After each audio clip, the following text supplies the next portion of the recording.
Unfortunately, there's such a lack of representation of Black and Brown children in children's literature and also in children's education. And it has a really, really negative impact that plays such a strong part in how children see themselves and their position in the world. When children don't see themselves represented, they think that is a representation in itself of the world that they're in. And when it's consistent that certain types of children are not centered or prioritized in stories, it gives the impression that they shouldn't be and are not centered and cannot be prioritized in life, in society, and the communities that we're in. Hi, EnvisionAirs. It's Nicole here. Welcome to the EnvisionAir podcast. This is the podcast where we envision living our best lives by exploring everyday topics related to health, wealth, and community.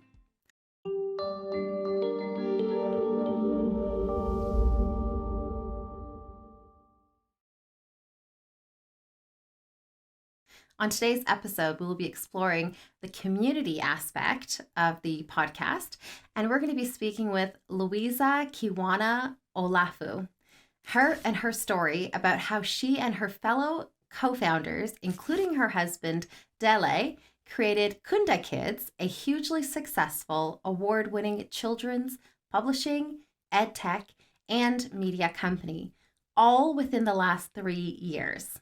My hope with this episode is that you will learn more about the significance of having diversity and inclusion in children's literature and feel inspired by Louisa's story to pursue your dreams, no matter how out of reach they may seem.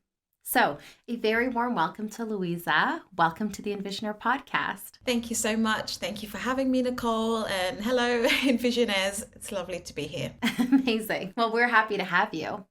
So, Louisa, I normally invite guests to share a bit about themselves and their backgrounds. Obviously, given Kunda Kids is all about children's books, I'd love for you to share a bit about your childhood and especially, were you a big reader yourself growing up? Wow. So looking back to my childhood, I would say that I was a big reader and definitely had a curiosity about learning about people and the world and the environment around me.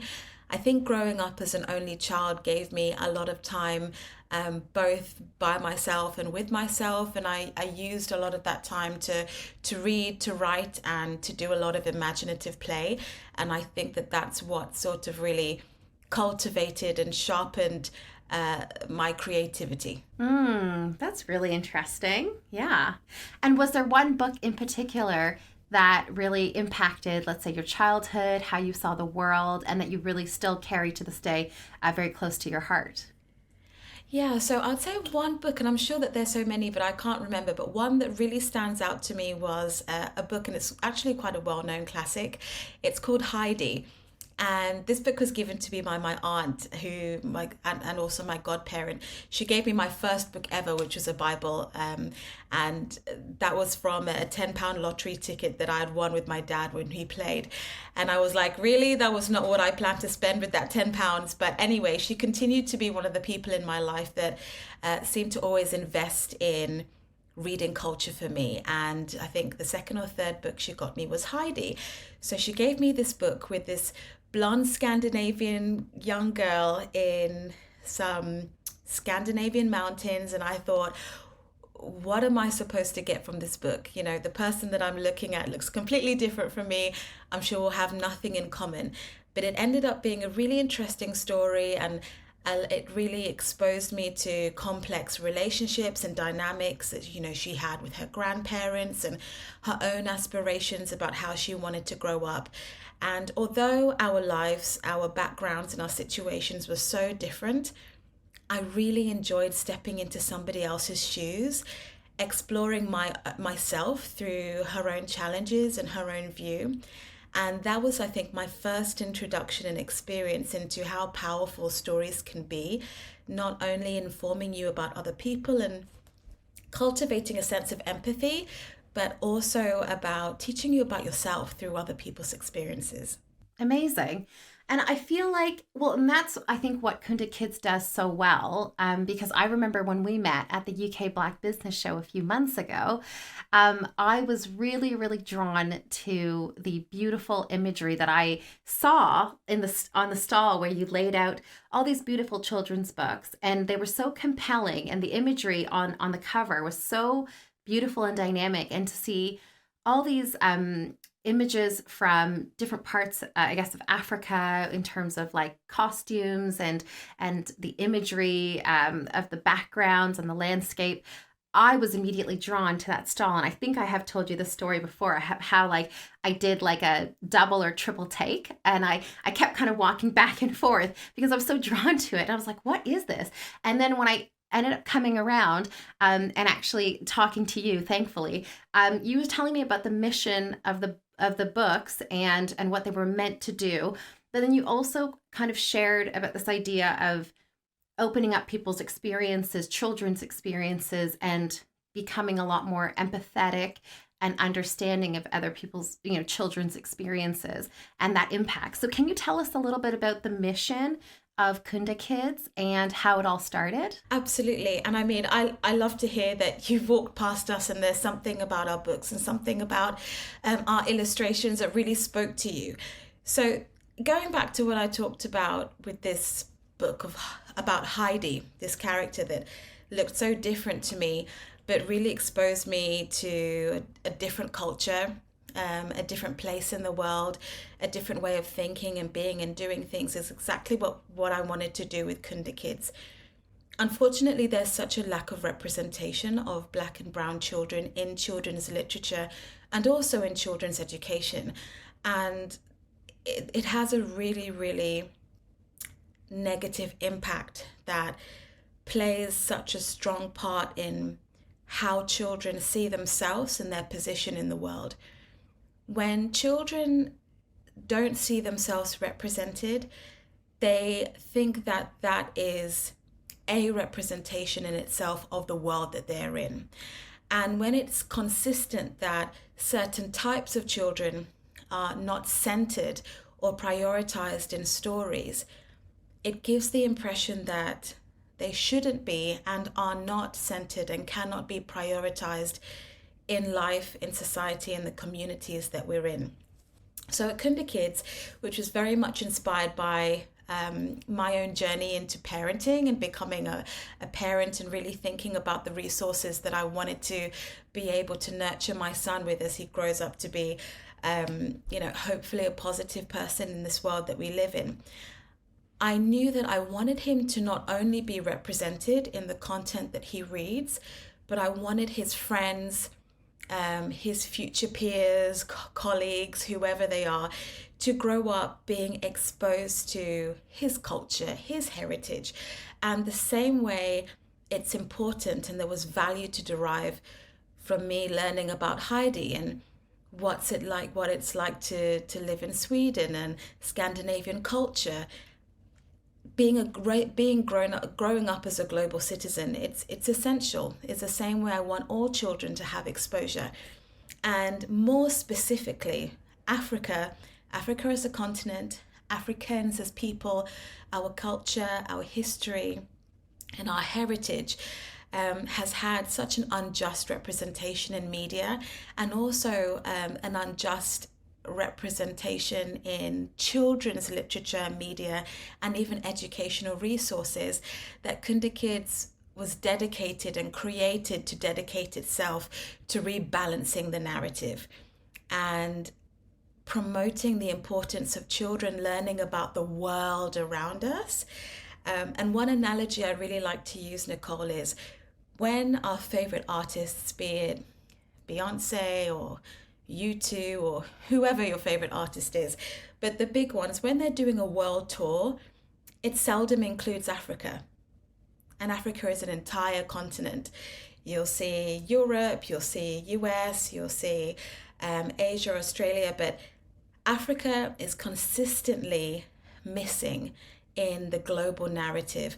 And especially when children learn about the world, if it's not missing, it's extremely limited or misinformed. So Kunda Kids is designed to promote literacy, but more so promote the importance of raising global citizens and the importance of giving children an opportunity to learn about the world, themselves, and how we are individual but all connected somehow. And I think storytelling is such a powerful way in doing that. I love that. I mean, that is so incredible. I love the idea, like, how you described we're all global citizens and the next generation of like the children, they are the next generation and they are the global citizens. And that's the vision of Kunda Kids, is like this huge, very harmonized, young people working together and having those sorts of shared experiences and almost just like shared knowledge. But I also love the idea of having include a more inclusive narrative, global narrative, and including Africa in that as well. And I think that's so beautifully put. And so how did you, because I know this started 3 years ago, and from what I have read, in your background, you were actually working in a corporate job beforehand. And so how does one, I mean, again, I love that was the motivation, but then how do you go from corporate, you were doing you had a great job in corporate and then jump into publishing. I mean, it's incredible. Can you tell us a little bit about why that shift? And because a lot of people would having, I think, the mission and that sort of drive, they would probably just say, great, I'm going to like make sure that I buy more diverse books, maybe for my children. But you were like, I'm going to create this. So tell us a bit about that. And Yeah, absolutely. And I hope this really speaks to anybody that sometimes is wondering how their life experiences or eclectic skills are going to come together and make sense. Because I spent a lot of time in my life feeling that, as somebody who initially started in design, and then I worked in journalism and I studied journalism at university. I fell in love with the practice around market research and finding out about people and understanding consumer behavior quantitatively and qualitatively. So I wasn't sure how my marketing, innovation, design, journalism was all going to come together. And I'm really glad that it did in the most wonderful way. But my experience really was, again, quite eclectic. I was working at Unilever as an innovation specialist by the time I decided to work at Kunda Kids full time. And I'm very privileged to say that I had an amazing job. I worked with some of the brightest minds in this world and in a really, really positive and healthy work environment. And it felt really good to go from something good to something great, right? A lot of people get forced into entrepreneurship sometimes as a means of survival, and having to think on your feet. But I was quite lucky to really make a conscious decision to step in and dedicate myself to Kunda Kids. But prior to working at Unilever, I had worked at Cambridge University Press. And my background before that had been quite commercial. Mobile phones, lipstick, makeup, all the very consumer-centric stuff. But I had to move to Cambridge because my husband was doing his MBA at Cambridge University and we wanted to be together. So I also had to uproot and move too. And Nicole, I was like, what am I going to do in Cambridge? I didn't have really a background in academia, but I managed to get a great product marketing job at Cambridge University Press. And that was my introduction, my proper introduction to the business of publishing, the business of education, right? And that ecosystem and how that works. And within that time, I wasn't really quite sure how all the wonderful things I was learning were going to be relevant to me moving forward, because I always knew that I was business minded. I loved consumer marketing, and I didn't see myself necessarily getting into education or academia per se. But I was very open-minded and I just wanted to make the most of that experience and learn as much as I could. So it was so interesting to me to later down the line decide to go into publishing and feel so grateful that I had the opportunity to soak in all of this knowledge. So I'm saying all of that to say that I think sometimes we can all be on our own individual journeys and not really quite sure why we are where we are.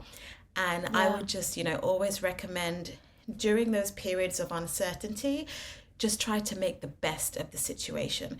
Try to be as open-minded and to learn as much as you can, because down the line, a lot of the time it does make sense, and you never want to feel like you didn't make the most of the moment. So Love that. that was a little bit about me. But after becoming a parent, becoming a mom in 2019, and not knowing that COVID and lockdown was around the corner, I did start thinking to myself, what kind of resources do I want for my son? And my husband and I came to the conclusion that in order to grow up with a strong sense of self and pride in who you are and who you want to be, you need to have an understanding and an appreciation of where you came from.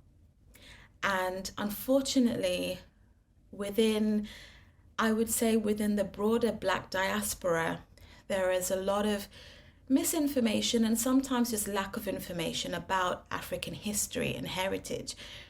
And an example of that is in school. What I learned about Black history started and stopped with slavery. That's what I was taught at school, about where Black people come from. What is Africa? What was Africa useful for? And unfortunately, the answers that I derived at a young age were that it was about slavery, and that's the reason why I'm here. But actually, that's very incorrect.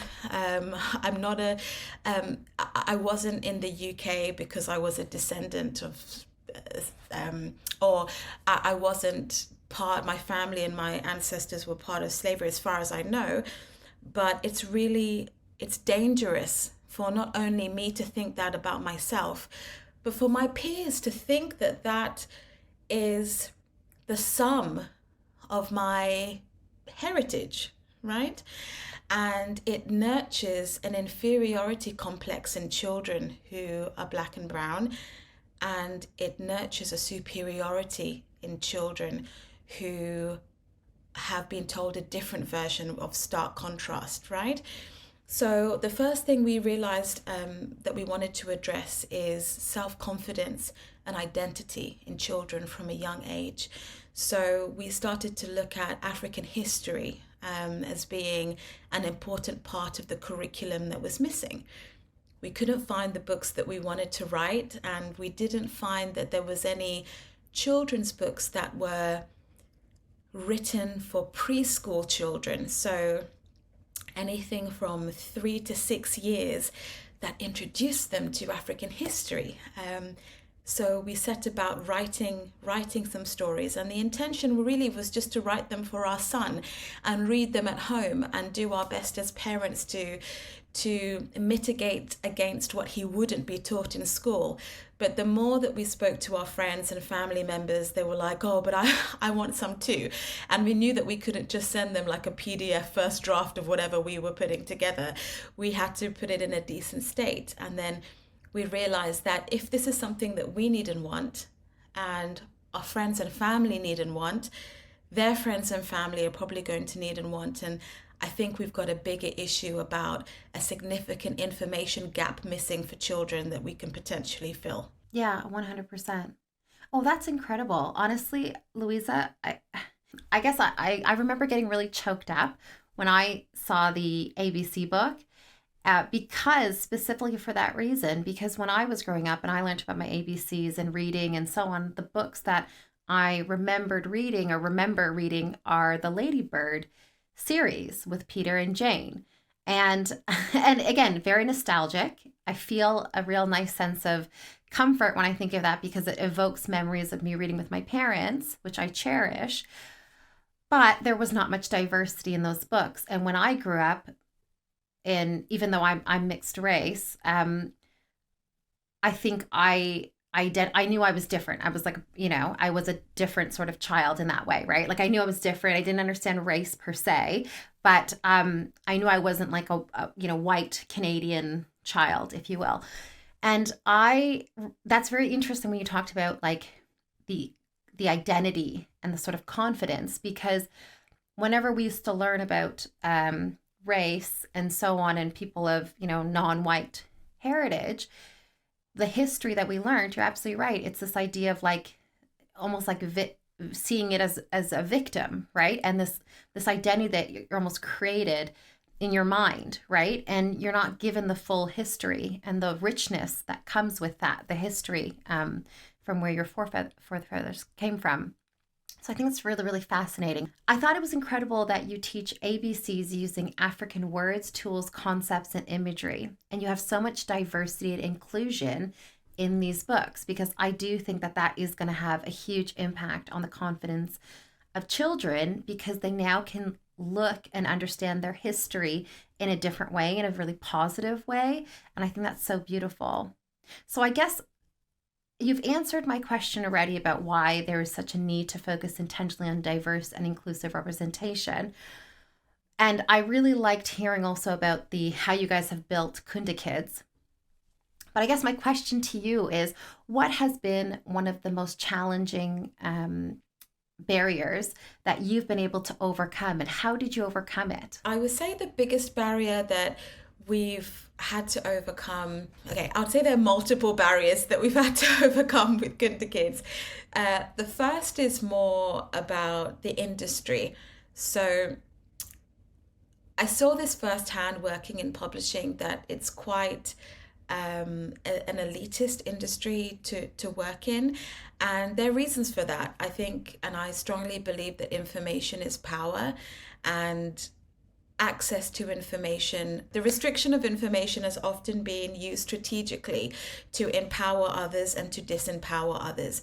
So I find it unfortunate, but also sometimes unsurprising, about the lack of diversity in publishing, especially the lack of diversity in publishing in the UK in particular. And this is not just about the books that are created, the authors that are given an opportunity to write them, but it's also about the structures and the decision makers of a lot of the players in the publishing industry.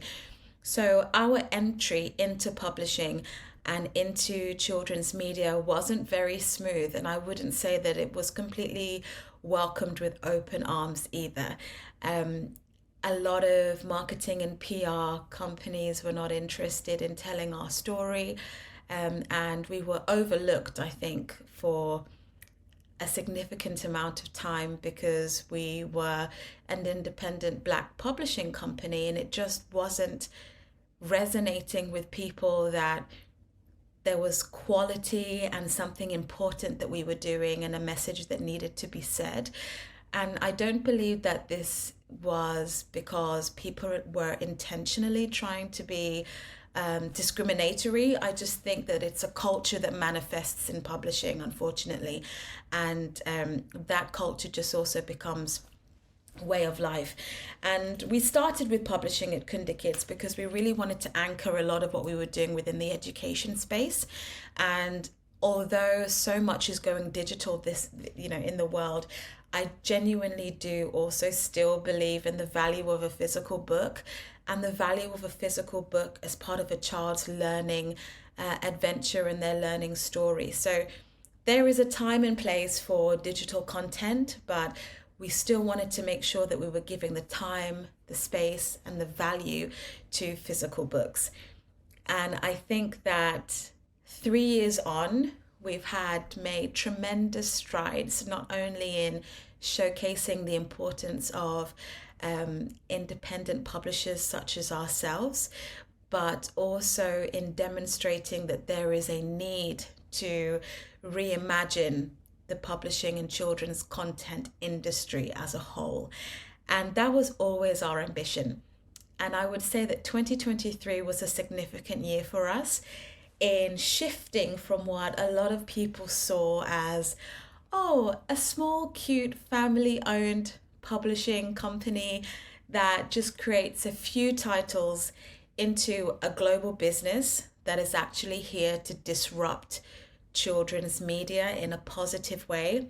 And I think it's been a tremendous year in moving the needle on the perception, not only on what companies like Kunda Kids can do, but the importance of our existence in raising global citizens, and also the need to positively disrupt things sometimes. I would say the other challenge that we've had is around the perception of diverse books for only diverse people. And I remember, being an 80s an 80s baby, but growing up and seeing brands like Fubu, which I loved, which had the slogan "For Us by Us," which was really important, to have products and to have messages that really showed that this product is made by the Black community for the Black community. But Kunda Kids is quite different in our mission, because we want to make sure that our content is representing the lack of children who are not represented in the content that they consume. But we want Kunda Kids content to be fun, enjoyable, relatable to all children. When I talked earlier about my experiences in school and learning about Black history in the way that it was only presented as a derivative of slavery, these are the kind of this is the kind of information and the kind of misinformation that nurtures ignorance and nurtures discriminatory ideologies in children from such a young age. And it's important to understand that those communities that are discriminated against do not discriminate against themselves. So as important as it is to be represented in the content that you read, the challenges that we'll face in the real world will not so much be from our own doing. It's because there is already a system in place, and that system thrives because of misinformation and empathy. So it's important that all children, not just Black children, get to read about stories about Africa, about different cultures, about different places, and have an interest and a curiosity for learning about different people. Learning about yourself and self-identity is key, but also understanding its context in relation to the wider world is important. And we want children to learn about Africa and be exposed to stories that celebrate African history and culture and heritage, but we want Africa to be showcased and taught to young people in relation to its contribution to the rest of the world, in relation to how Africa's history, resources, culture is impactful in the US, is impactful in the UK, has influenced development in other countries. So really trying to give a much more broader perspective as to why it's important to learn about different people and cultures. And we met at the UK Business Show, which is one of the many events that we go and showcase what we're doing at Kunda Kids. And it's so often that sometimes people will come up to our stall, look at our books and say, wow, I love your titles. I love this story. My neighbor's really going to love it. And I'll be like, oh, really? Do you have any kids yourself? And they'll be like, oh, yes, I do. Oh, my daughter's friend is really going to like this. I think she's from Ghana or whatever it is. And trying to have that conversation that you don't have to just be Black, or you don't have to be African, or you don't have to be brown and Black to enjoy these stories, that these are beautiful stories that can be enjoyed by everybody with universal morals that are applicable to everybody, and lessons that are transferable to so many ways in life. So that's been one of our challenges, is being able to show and articulate the importance of everybody being able to enjoy Kunda Kids stories, and that though our focus is on uplifting the representation and inclusion of Africa in children's content, it's not just for African children, it's for all children to enjoy. And just as another note, I often spend a lot of time in schools and I ask, name me a king or queen. And unanimously, every child will always say Queen Elizabeth. And that's absolutely fine, for sure, she's a queen, but it can't be the only queen that we know. There's Queen Moremi from Nigeria, there's Queen Kitami from Uganda, there's, so many queens to talk about. And I think it's really important just to level the playing field and understand the same way I had the pleasure of growing up and learning about Henry VIII is the same way a child can grow up and learn about Mansa Musa and Shaka Zulu. It's perfectly fine and it's what should happen, and it is what is needed in the curriculum. So when you were talking about, I mean, thank you so much for sharing so much about some of the challenges you guys have faced. Obviously, this idea that the barriers to even entry, which a lot of people face. And so I would love to hear, I mean, how exactly did you tackle that? Was it simply by networking with the right people? And was it just simply by continuing to put yourself out there to people, even if someone said no or was not very transparent with information or kind of, maybe icing you out in different ways? Was it just kind of persevering through that and just seeing, just reaching out to as many people as possible? Was it also maybe moving to a different geography? Like, was it simply in the UK or did you look at other, within different jurisdictions? How did you get past that sort of barrier to entry to now being a well established authority within the children's publishing sphere? Okay, so I wouldn't say that we got past the barrier as much as we just broke it down. We just kicked it down and just Amazing. decided that it was in the way. So when we had our stories, right? The first question was, who are we going to publish them? Before the idea of becoming a publisher even came to mind, Nicole. So we had our stories and we thought if we take this to a big publisher, we don't feel that they will even know how to market it. We Mm, don't feel that they're even going to be able to understand the importance of this. And we mhm, don't feel that they even had a grassroots, genuine connection with the communities that we're trying to serve. And mhm, having come from a marketing background, and Dele is a marketing strategist himself, mhm, um, rather ambitiously, and maybe, I wouldn't even say that it was arrogance or pride. I would just say that it was facts. We knew that we could market our books, our stories, and the value behind our mission better than the best publishing executives that we knew. We wow. didn't Okay. think that even the biggest giants would genuinely be able to tell what we needed to tell and the reason why we needed to tell it better than ourselves. So, and this leads very much into how we managed to do what we're doing and how we were able to finance it at the time. So, publishing is a very expensive business to be in. It is lucrative if you get it right, but it requires a lot of initial capital because publishing, printing books is expensive, and it only becomes more affordable the more that you're able to print, economies of scale. So if you can print in large quantities, you can get your unit cost down. But if you can only print in maybe hundreds or thousands, then the unit cost for each book will be much higher.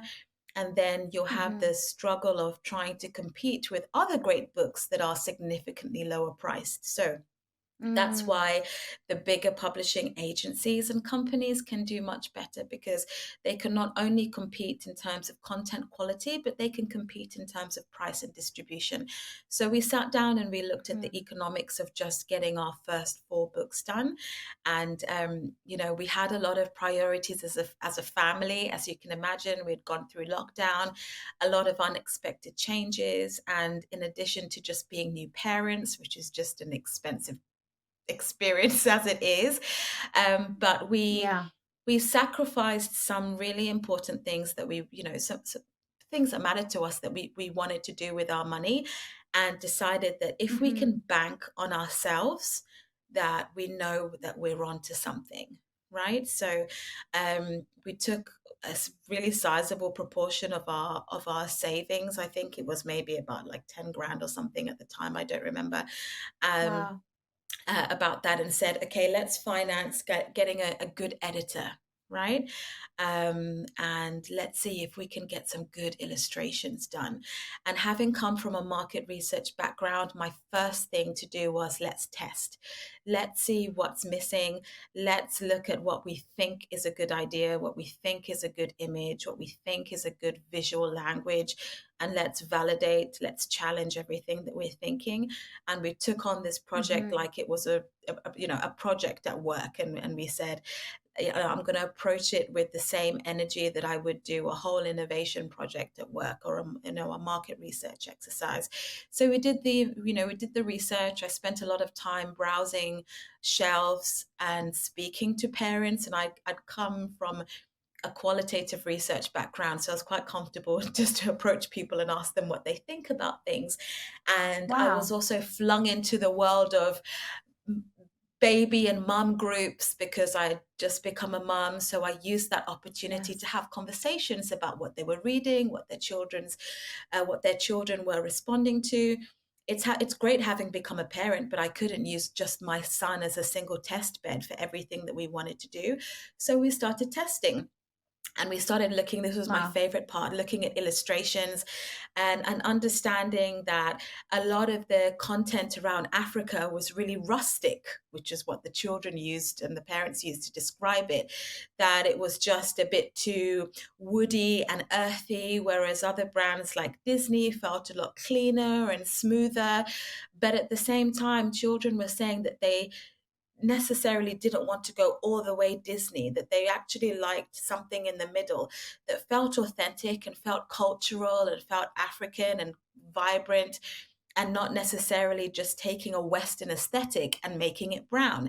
So we knew that there was work to do about really creating authenticity and creating a very specific space around representing Africa authentically, but also doing it with Yeah. modernity and doing it with finesse and making Africa aspirational.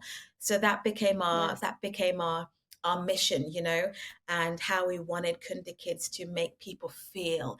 We wanted it to feel Mm. authentic and connected, but we wanted it to be modern and cool and aspirational and clean, and Yes. taking visual cues from other industries.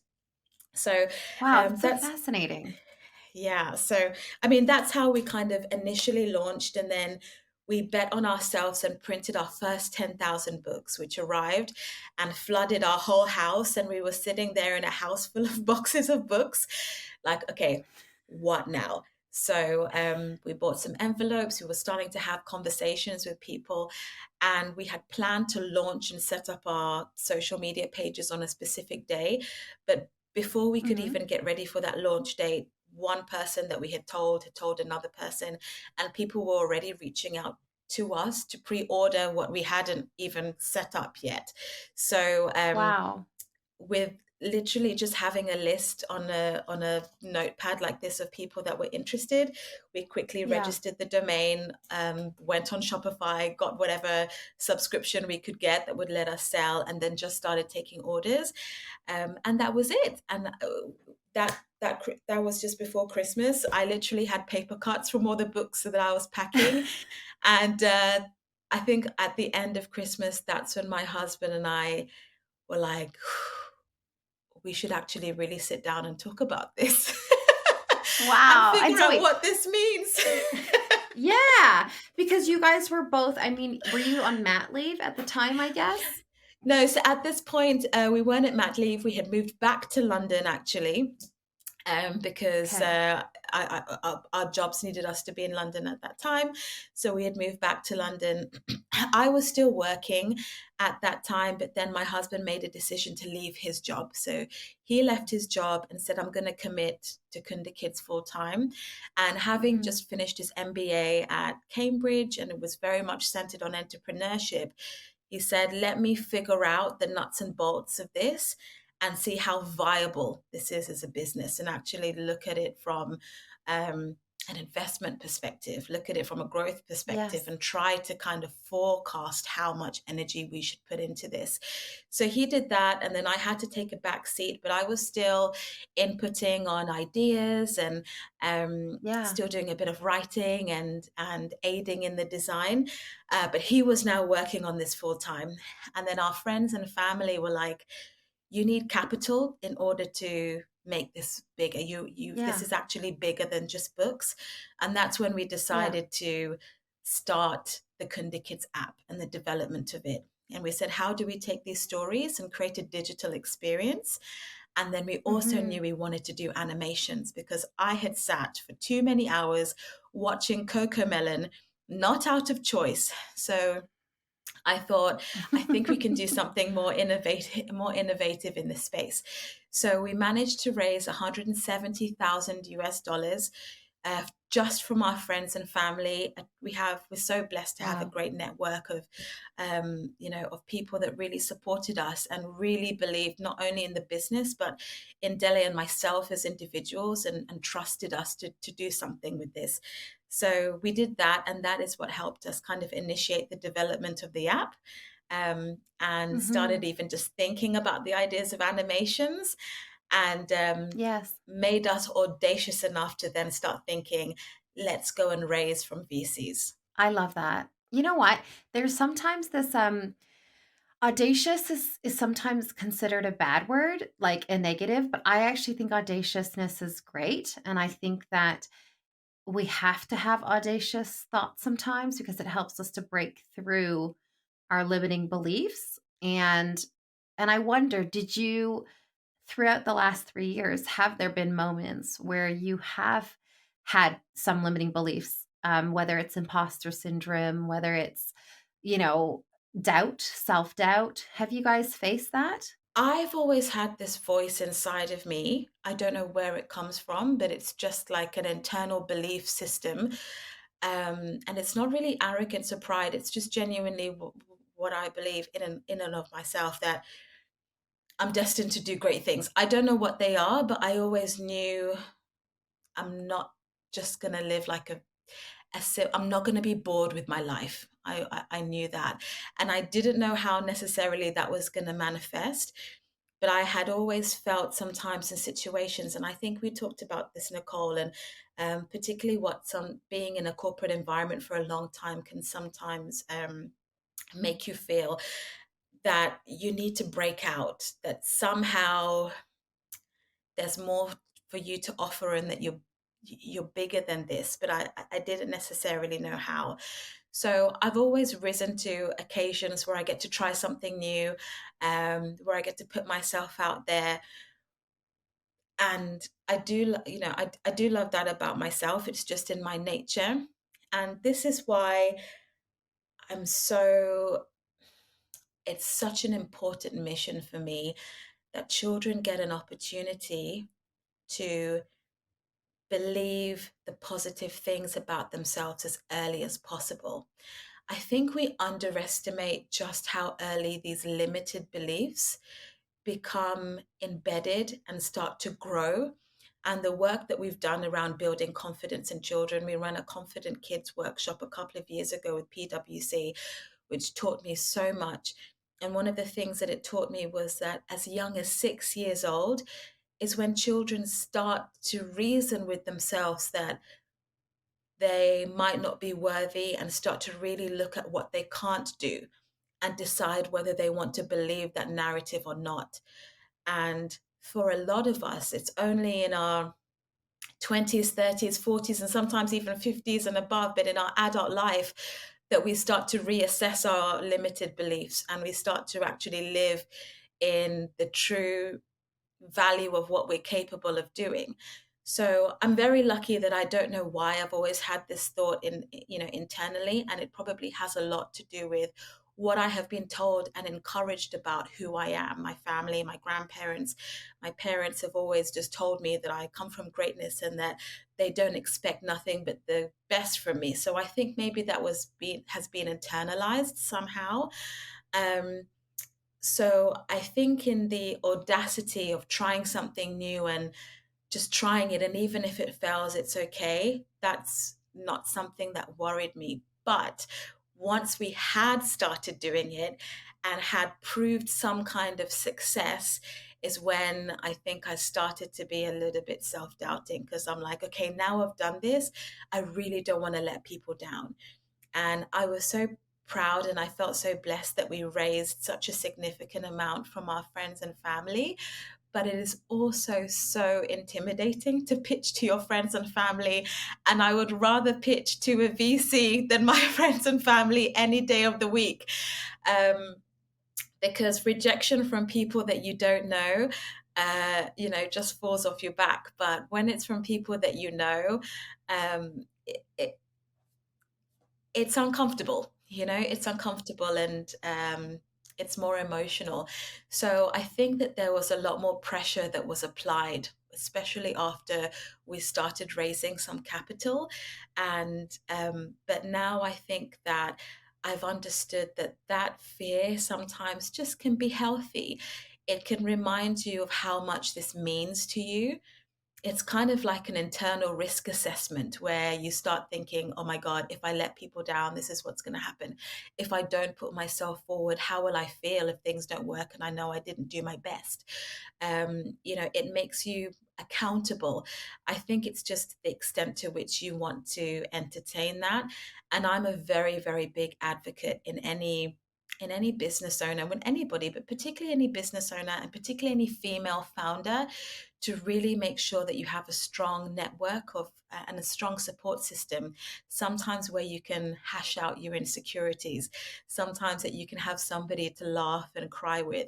I'm very fortunate that that person is also my partner and my husband. So I literally am doing this for somebody that understands it inside and out and understands me inside and out.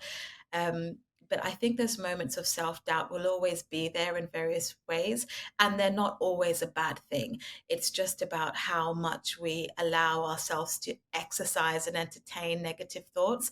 And I would say it's about deriving wisdom from your emotions, not being led by your emotions. Oh my gosh, that's amazing. Do you know what, Louisa? We're going to have you come on again and talk purely about mindset of successful entrepreneurs, because I think that was so beautifully put, what you just said. And it's definitely going to help a lot of people who are wanting to pursue and take on the Thank you. entrepreneurship, but are still kind of on the fence or having that imposter syndrome. And so I think that's really, really, we're going to have you come on and talk about that. Well, I just, now we're getting towards the end of the podcast, and we're reaching the EnvisionAir questionnaire section. And this is the part where we ask the guests to reflect on their past, present, and future. And I just wanted to ask you a few questions. Are you up for it? Yes, let's do it. Amazing. Right. Okay. Well, looking towards your past, if you could give your 15-year-old self any advice, what would it be and why? I would give the advice that I'd give myself, and it might be an advice or just a practice to try and exercise, is to just get comfortable sometimes with the uncomfortable, right? And I think that the fear of something can make you think that you don't want it, right? Because you have reservations or fears about it, but actually you can really want something, and you let the fear of failure, the fear of rejection, the fear of performance make you think that you don't want that thing. And I would really have loved to have cultivated an attitude of feeling the fear but doing it anyway much earlier. I love that. That's such good advice. Amazing advice. Do you feel like at 15 you were a little bit scared and fearful of that? I think that at 15 I was trying to understand why it was so difficult to conform, right? And I think, like most teenagers, you want to be able to fit in, and you want to be able to, get approval and validation from your peers. But I was just always on my own. I was always marching to the beat of my own drum. And I just never really felt inclined to be what other people expected me to be. And I would say even just within the Black community growing up, it's like there was always the expectation that Black people must be like this, and this is what you should listen to, and the music that you should like, or how you should dress. And I think I found myself just being a rebel, I felt like I was made to feel like I was a rebel without a cause, but actually I was a rebel with a cause. And I think that cause was about advocating for my own uniqueness and individuality. Um, but I came to see that later on in life. Oh, wow. Amazing. Well, I'm sure your 15-year-old self would be super impressed with Honestly, your I now think she was self, your so present cool, but self. I think my 15-year-old self was so cool, but I don't know if anybody else felt the same. I'm sure. I'm sure. Right. Well, reflecting in the present, if you could seek advice from anyone in the world, who would it be? If I could seek advice from anybody in the world, honestly, I don't even think that he would say that much. I feel like he would give me a one-liner and I'd be like, is that it? But I'd really have to ponder it. But I think if I could seek advice from anybody, I'd honestly seek advice from Jesus because I just love that there's so much to unpack from what he says. And I love that he just has so much grace and there are only a very few instances that I can think of where he's reactive and he seemed to dictate his own time, his decisions. He wasn't he wasn't impacted by by people and influence. But I would love to just I'd love to take advice from Jesus. I'd love for him to sit down and give me a riddle or a proverb, and I'd probably have to chew on it for the rest of my life. Um, but yeah, I can't think of anybody else I'd get better advice from, honestly. I imagine that's right. I can't. I imagine that is right. I mean, that's the first that anyone said, and I love it, and I think it's so true. Who else? Who better? I mean, right? Honestly, So and a lot and of people. exactly. And Yeah. I am a Christian, but I'm just saying it from the perspective of I just think he's just the coolest person ever. Like his thoughtfulness and his ability to really see past just the obvious thing, and give really Yeah. profound advice. I'll take that advice. At least I'll definitely try to understand it the best I can. That's beautiful. Thank you. That's really nice. Now, looking forward, future looking, what's one goal that you would like to achieve in the next 5 years? I guess at this point, you would also be interesting to hear what Kunda Kids also has planned for the next 5 years. I'll separate personal goals for Kunda Kids goals, just for the purpose of clarity, but I think that there's probably going to be an overlap with both of them. So, I'd say, one of the main goals I'd really like to see Kunda Kids be able to achieve is a shift in the mindset of individuals. And what it has to start with individuals, but also I hope to see it manifested in the industries that individuals run, is that if it's good enough for UK television, if it's good enough for US programming, if it's good enough for um, the curriculums in the worlds that are in the places that the world upholds as best of class, I would put it that way, then it's good enough for Africa. And one of the things that we're finding, especially learning about other, content creators and people in this space, is that they're huge shortcuts in terms of quality, in terms of how people are paid, in terms of the working conditions, in terms of a number of things that happen when working in and producing for African audiences. It is always it is always it's always sort of made to feel as if it's good enough for Africa, which is why when we see on sometimes on multi-choice programming or on programming and on channels and on content that it's not great, but it's good enough. It's good enough for Africa. It's and I saw this a lot in the kind of the resources that go out to African markets as well. The amount of time and attention that is spent on US markets, even around the world, basically. I really want to improve the expectation of quality in the content and educational resources that children in Africa get to enjoy. And I want Kunda Kids to be a pioneer in not letting content across the continent and for the diaspora um, be second best, and that be okay, right? And Mm, I'm mm. really hoping that we're going to make significant traction in that very soon, and we plan to. And it hasn't been easy That's trying to amazing. achieve what we've been able to achieve at a world class level with small team and very limited resources. But also, sometimes it's not necessarily about all the resources that you have, it's about the intention behind what you want to do.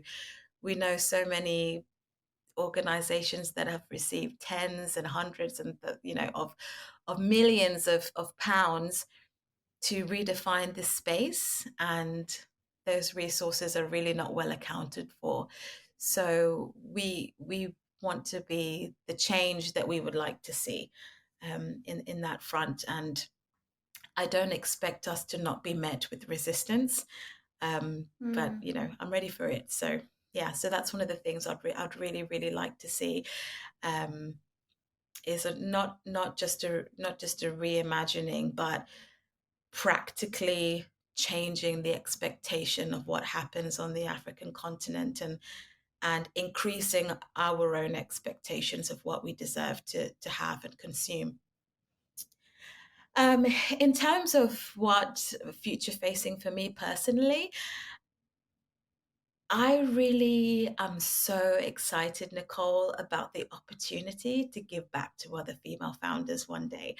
I mean, having gone through what I've gone through and learnt what I've learned, I'm so excited to pass the baton on. And when I started Kunda Kids, I even was very happy to know that I might not even be around to see the kind of change and impact that we're going to make, right?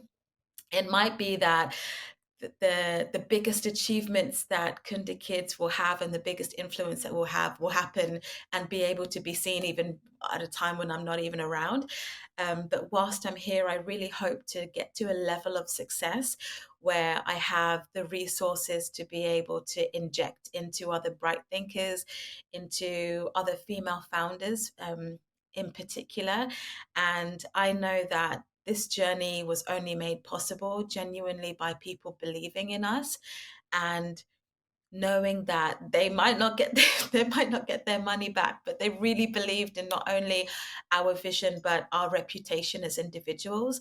And only 80% of Black businesses are self-funded. And when you think about the fact that the majority of Africans and Afro-Caribbeans are entrepreneurs in one way or another, because they have side hustles and side businesses and side projects, but unfortunately we especially Black female founders only, what's the statistic I'm trying to remember?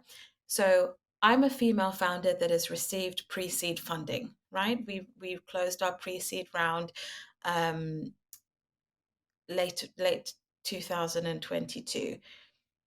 Only 0.2% of female founders get pre-seed funding. And actually, they're very generous to round that number up to 1%.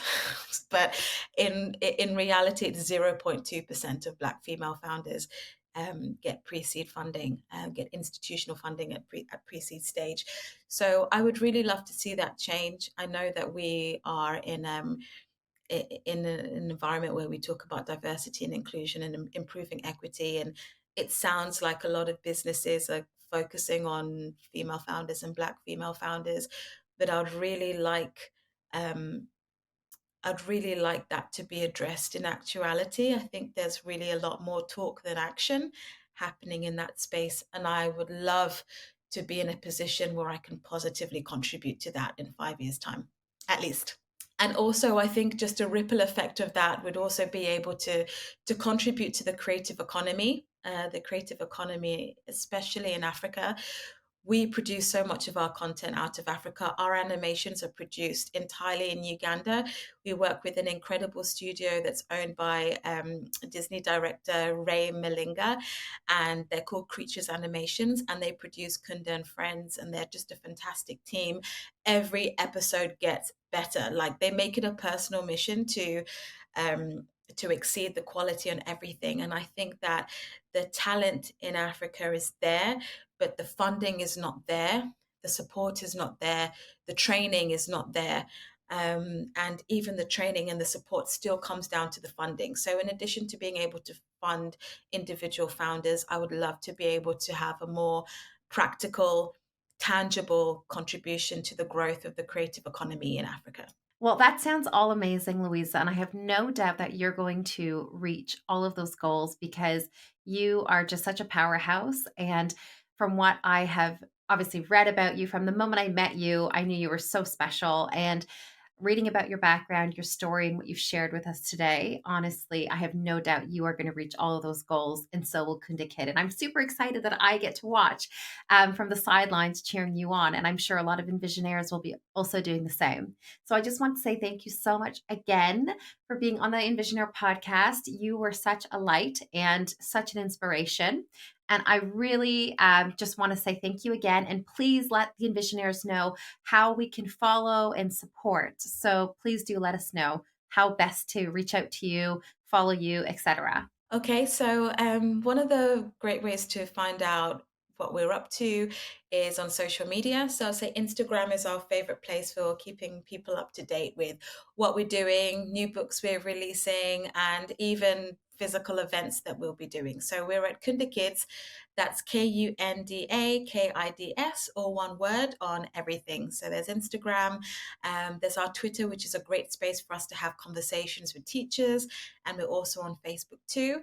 We love to be in physical places. So you and I, Nicole, we met at the UK Black Business Show, and we love to do as many road shows as we can. We're also going to be in a number of different regions this year, which we're excited about. We're going to be in Texas in February. We're going to be in Nairobi this year. We're going to Finland and Helsinki in August. I believe we are going to Abuja in May, back in Lagos towards the end of the year. So we always try to make sure that we have as much physical presence as possible. We love to create events where people can bring their family. I know it's not always easy to have kids and have fun at the same time, but at a Kunda Kids event, you can. And I'm usually there. Dele is there. We love to meet people who followed us on our journey. So find us at Kunda Kids, and also find out more about our animated series, Kunda and Friends, which is on YouTube and doing superbly well. We just have the best songs. It's Afro beats, nursery rhymes, and all of our songs are on Spotify and Apple Music as well. So really anywhere that you consume content for children and for the family, you can find us. And last but not least, the Kunda Kids app is on the Google Play Store and on the Apple App Store as well, with a beautiful library of children's stories. And you can also look at our animations, our language learning animations, where you can learn basic words and phrases in lots of languages, including Yoruba, Swahili, Tree, Wolof, Laganda. So, you can have a great time with that. But by all means, I'm Louisa Olafuyi on social media, and I also have a blog that I run on Substack as well. So if you Google my name, you'll find me everywhere. But I think that that's plenty of plugs. Well, thank you so much again, Louisa, for this. I'll put everything in the show notes, so not to worry. Everyone can follow and find everything. And I just want to say thank you again for being part of the Envisioner podcast. Lots of love.